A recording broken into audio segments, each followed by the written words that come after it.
నమస్తే, welcome to MS TV. ముందుగా వార్తల్లోని ముఖ్యాంశాలు. మంగళవారం ఉదయం హాస్టల్ కు చిక్కులు. 10 బాక్సులు రావడంతో హాస్టల్ సిబ్బంది లేరని విద్యార్థులచే వెట్టి చాకరీ చేయిస్తున్నారు. తమకు గురుకుల పాఠశాలలో అటెండర్ లేరని పిల్లలచే పని చేయిస్తున్న గురుకుల పాఠశాల ప్రిన్సిపల్. దాదాపు ఒక్కో బాక్సు 10 కేజీల పైనే ఉంది. 3, 4, 5వ తరగతి విద్యార్థులచే ఈ పనులు చేయిస్తున్నారు. పాఠశాలలో ఇంగ్లీష్ మీడియం ఉన్న ఇంగ్లీషు పదాలకు అర్థం తెలియని విద్యార్థులు, గణితంలో వెనుకబడి ఉన్న విద్యార్థులు, ఎక్కములు సరిగ్గా రాని విద్యార్థులు. టెండర్ అనే వాళ్ళు మన స్కూల్లో లేరు. చెప్పండి సార్. ఇప్పుడు పిల్లల చేత ఆ విధంగా మోయించడం ఇది కాదు కదా. ఇప్పుడు ఏది కూడా ఇక్కడ వస్తువులు వస్తాయి, దానికి మీరు ఎవరన్నా వేరే లేబర్ పెట్టుకోవడం చేయించండి, కాదని లేదు. పిల్లలు మాతో ఒబీడియంట్ పిల్లలతో ఎప్పుడు మనం చేయొచ్చు, మనం ఏ పని కూడా చేయొచ్చు. అసలు కనీసం వాళ్ళు గడ్డి కూడా తీరు. మరి ఈ రోజు ఎందుకు చేస్తారు? అక్కడ తెచ్చి పెట్టినారు, అక్కడ మెస్ దగ్గరికి చేర్చినారు. వెయిట్ లెస్ ఉన్నాయి, అవేం పెద్ద బరువు ఏం కాదు. సరే సార్. అయితే ఇప్పుడు వాళ్ళు డీసెంట్ ఒకటి పిల్లల్లో కూడా చూడండి, ఒకరు తల దూకోకుండా ఆ పిల్లలు ఎట్లుండారు వాళ్ళు, మరి క్రమశిక్షణ ఎట్లుంది, ఎట్లుంది ఎడ్యుకేషన్ పరంగా కూడా వాళ్ళు ఏదైనా అడిగితే కూడా కానీ సమాధానం లేదు. ఒక 4-5 ఎంతరా అంటే వాడు కనీసం ఒక 5 నిమిషాలు కూడా చెప్పే పరిస్థితులు లేదు. మరి అప్పుడు ఏం చదువు చెప్తాను మీరు ఎట్లా దానికి చెప్పండి. ఇంగ్లీష్ మీడియాలు కూడా ఉంది కదా, ఇంగ్లీష్ మీడియంస్ అంతా ఉంది కదా సార్. ఇప్పుడు కనీసం ఒక గణితం లెక్కల్లో కూడా ఒక ఇది ఎంత అంటే అంత చెప్పలేకుండా పోతానంటే అప్పుడు ఎట్లా దానిపైన ఇప్పుడు ఇక్కడ కూడా ఉండేవాళ్ళ కాదు సార్. ఇక్కడ ఉన్న వాళ్ళు ఇప్పుడు మీరు చదువుకున్న వాళ్ళే, ఇక్కడ హాస్టల్లో ఉండే వాళ్ళంతా కూడా మేడాల్లో అందరూ కూడా చదువుకున్న వాళ్ళే కదా. మరి వాళ్ళకి ఎందుకు అట్లా బోధించడం లేదు చెప్తున్నారండి. ఇప్పుడు మీరే పిలవండి పిల్లల్ని, ఒక క్వశ్చన్ అడిగితే దానికి సమాధానం ఎక్కడుంది? టేబుల్స్ తెప్పించి అందరికి సర్క్యులేట్ చేశాను, అందరికి ఇచ్చాను. టేబుల్స్ నేర్పిస్తున్నా, ఇప్పుడు నేర్చుకుంటున్నారు. మొదటి నుంచి కూడా కొంత వెనకబడ్డారు మ్యాథమెటిక్స్లో ఎడగబడ్డారు. తర్వాత ఎక్కాల బుక్కులు తెప్పించి మీలాంటి డోనర్ ఒక ఆయన ఇచ్చింటే అందరికీ ఇచ్చాను. ఇప్పుడు ప్రాక్టీస్ చేపిస్తున్నా, ఒకరొకరు వస్తుంది, కొంత ఇంప్రూవ్మెంట్ ఉంది. కామారెడ్డి జిల్లా కేంద్రంలోని ప్రభుత్వ ఆసుపత్రిని బుధవారం జిల్లా కలెక్టర్ జితేష్ వి పాటిల్ ఆకస్మికంగా తనిఖీలు చేశారు. ఆసుపత్రి పరిసరాలు శుభ్రంగా ఉంచాలని తెలిపారు. శానిటేషన్ సిబ్బంది నిత్యం పరిసరాలు పరిశుభ్రంగా ఉంచడానికి కృషి చేయాలని సూచించారు. ఆసుపత్రిలోని వివిధ వార్డులను పరిశీలించారు. రోగులు వ్యర్థ పదార్థాలను చెత్త డబ్బాలోనే వేయాలని చెప్పారు. శానిటేషన్ ఏజెన్సీ పనులను ప్రతిరోజు పర్యవేక్షణ చేయాలని సూచించారు.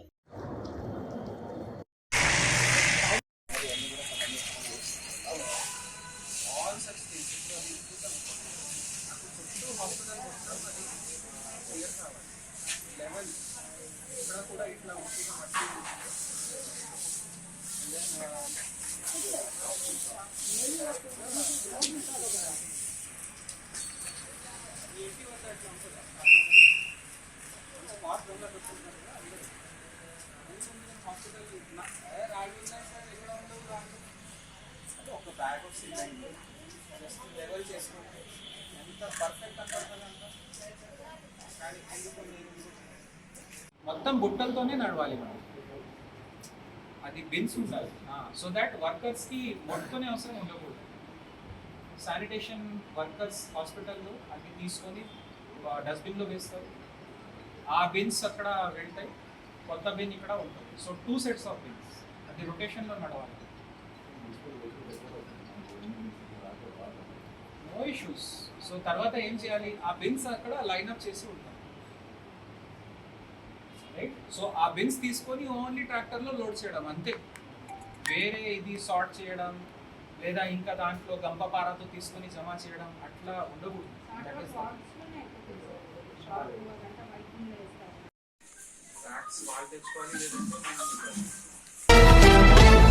కరీంనగర్ పట్టణంలో స్థానిక బస్టాండ్ సర్కిల్ వద్ద కరీంనగర్ పోలీస్ కమిషనర్ అభిషేక్ మహంతి గారి ఆదేశాల మేరకు Karimnagar traffic circle inspector Ramesh గారి ఆధ్వర్యంలో డ్రంక్ అండ్ డ్రైవ్ మరియు నంబర్ ప్లేట్ లేని వాహనాలను తనిఖీలు చేపట్టారు. ఈ కార్యక్రమంలో traffic sub inspector Shaik Isa, sub inspector Pramod, traffic constable పాల్గొన్నారు.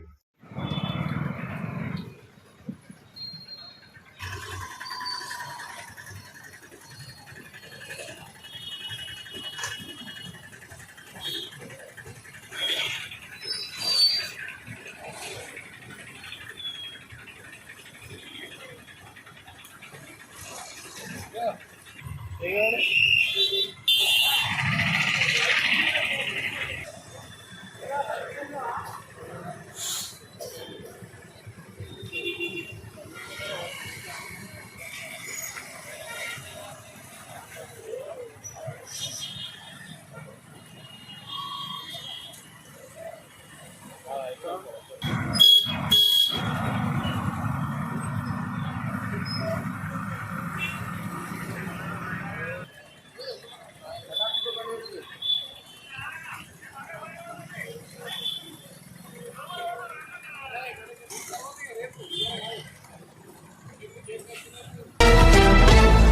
ట్రైన్ నెంబర్ 12626 కేరళ ఎక్స్ప్రెస్లో సుమారు రాత్రి 1:30 సమయంలో వరంగల్ నుండి చిత్తూరుకు ప్రయాణిస్తున్న ఎన్ఎస్టీవీ రిపోర్టర్స్ 5 ప్రయాణిస్తున్న క్రమంలో రైలులో 2 దొంగలు విజయవాడ దాటగానే హల్చల్ సృష్టించారు. చాకచక్యంగా ఉన్నటువంటి రిపోర్టర్స్ దొంగలను పట్టుకొని రైల్వే హెల్ప్ లైన్ నంబర్కి 139కి కాల్ చేసి సమాచారం ఇచ్చి తదుపరి స్టేషన్ నెల్లూరులో 2 దొంగలను అప్పగించి కంప్లైంట్ లెటర్ రాసిచ్చి తిరిగి చట్టపరమైన చర్యలు తీసుకోవాలని కోరారు. దొంగలను పట్టుకున్న సమయంలో భయభ్రాంతులకు గురి అయిన మహిళలు ఎన్ఎస్టీవీకి గోడు వినిపించారు.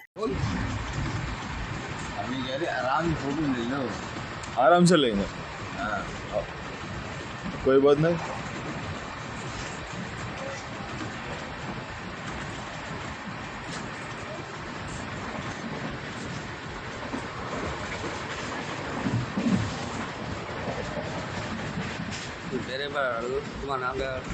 नाम क्या है तुम्हारा?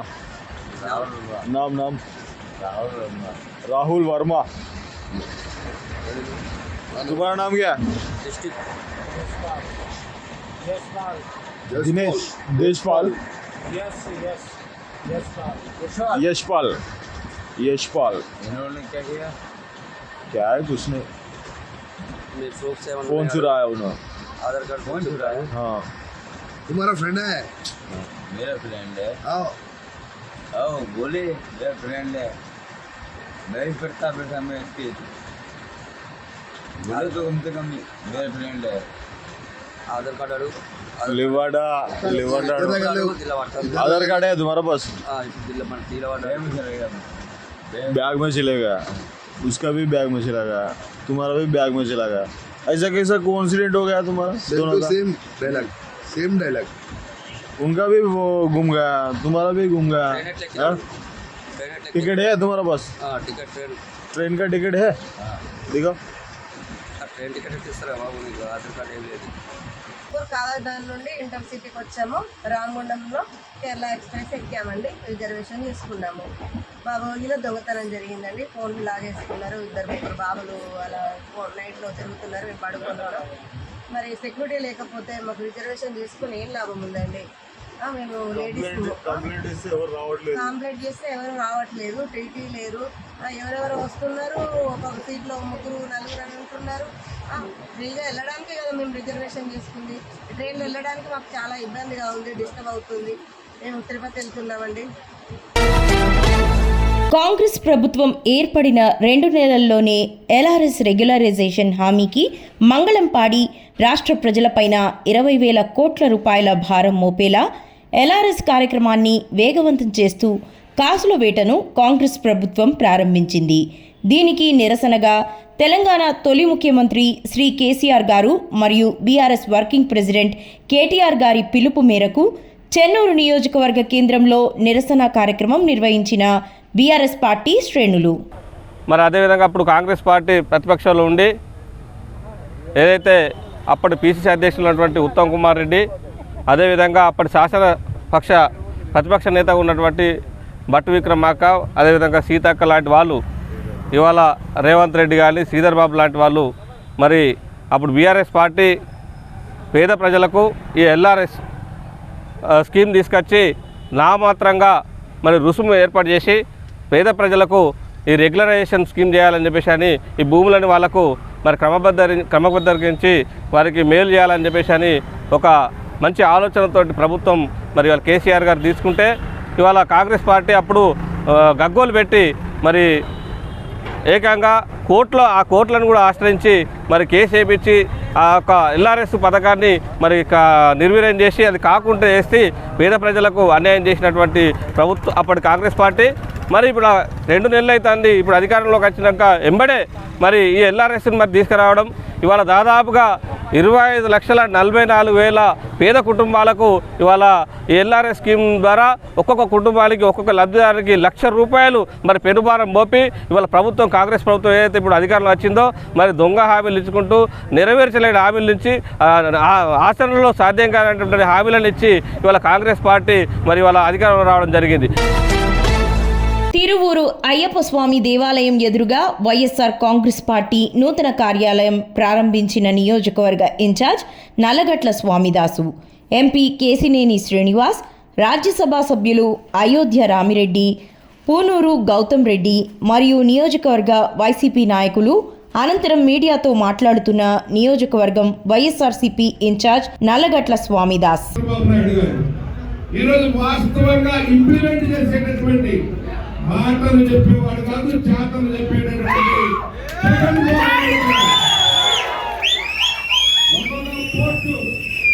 ప్రత్యక్షంగా పరోక్షంగా 5 లక్షల ఉద్యోగాలు కల్పించేటటువంటి కల్పన,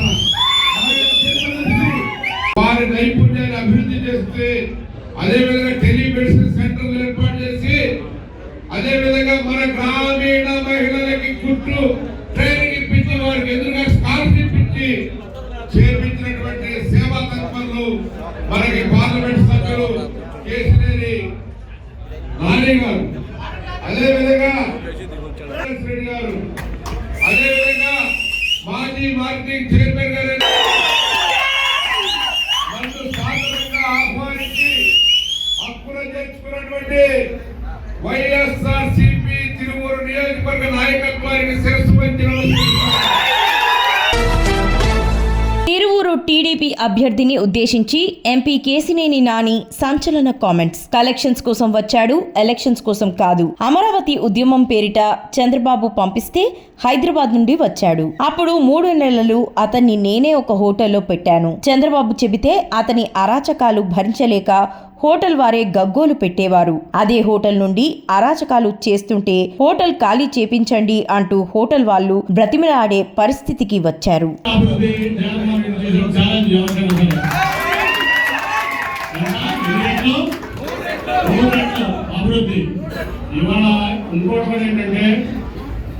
ఎక్కడైనా ప్రపంచంలో తీసుకుంటే మీకు మానవ అభివృద్ధి కంటే మంచి అభివృద్ధి ఎక్కడ లేదు, గొప్ప అభివృద్ధి ఎక్కడ లేదు.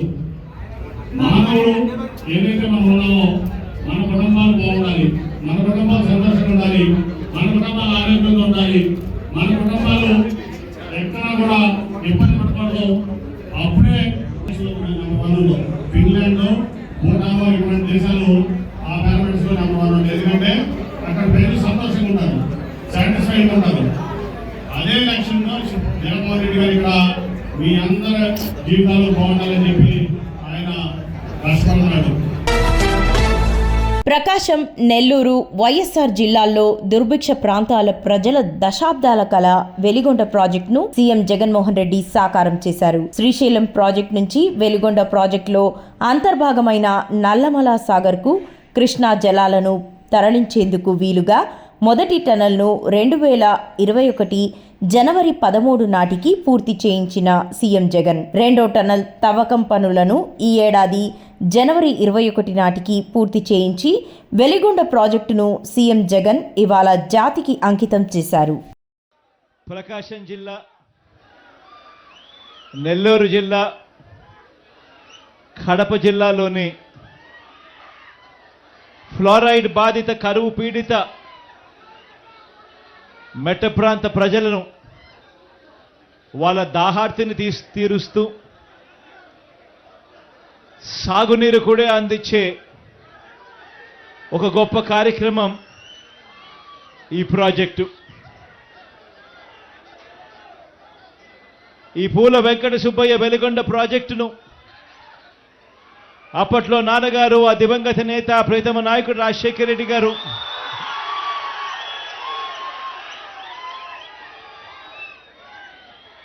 ఈ ప్రాజెక్టుకు సంబంధించి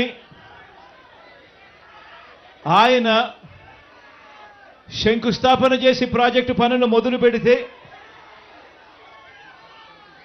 ఈరోజు ఆయన కొడుకుగా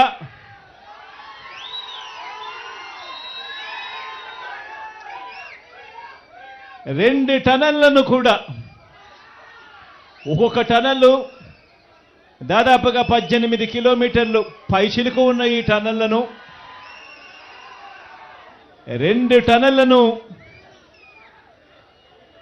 ఆయన కొడుకే పూర్తి చేయడం, ఆయన కొడుకే జాతికి అంకితం చేయడం నిజంగా ఇది దేవుడు రాసిన స్క్రిప్టే అని చెప్పడానికి ఇంతకన్నా వేరే నిదర్శనమే అవసరం లేదు. ఈరోజు నిజంగా ఈ ప్రాజెక్టు మొదటి సరంగాన్ని 2021 జనవరి 13న 2021 జనవరి 13న పూర్తి చేస్తే, మన ప్రభుత్వంలో మనమే పూర్తి చేస్తే, రెండో సరంగం పనులు ఇవాళ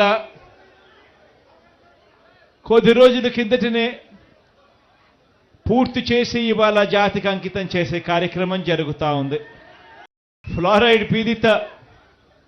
ఫ్లోరైడ్ పీడిత ప్రాంతమైన ఈ ప్రాంతాలకు అన్నిటికీ కూడా మంచి జరిగే కార్యక్రమం జరుగుతుంది అని తెలిసినా కూడా ఎర్రగొండపాలెం, దర్శి, గిద్దలూరు, కనిగిరి,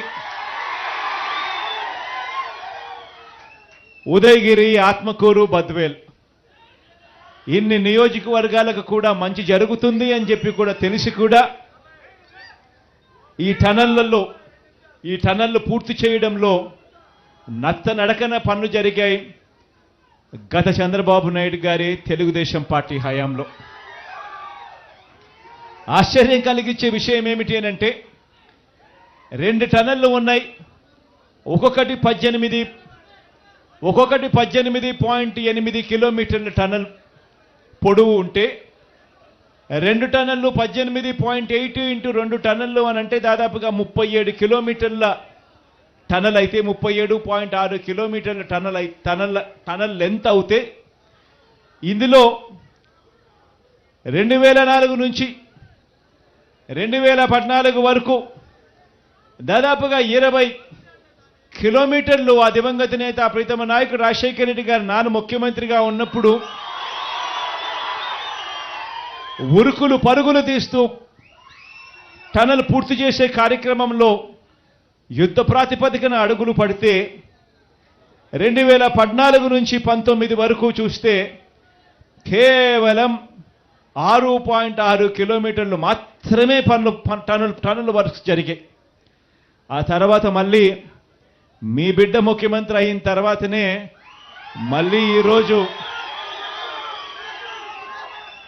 దాదాపుగా మిగిలిపోయి ఉన్న 11 కిలోమీటర్ల టనల్ను యుద్ధ ప్రాతిపదికన పూర్తి చేసి ఈరోజు జాతికి అంకితం చేసే ఒక గొప్ప కార్యక్రమం ఈరోజు జరుగుతూ ఉంది.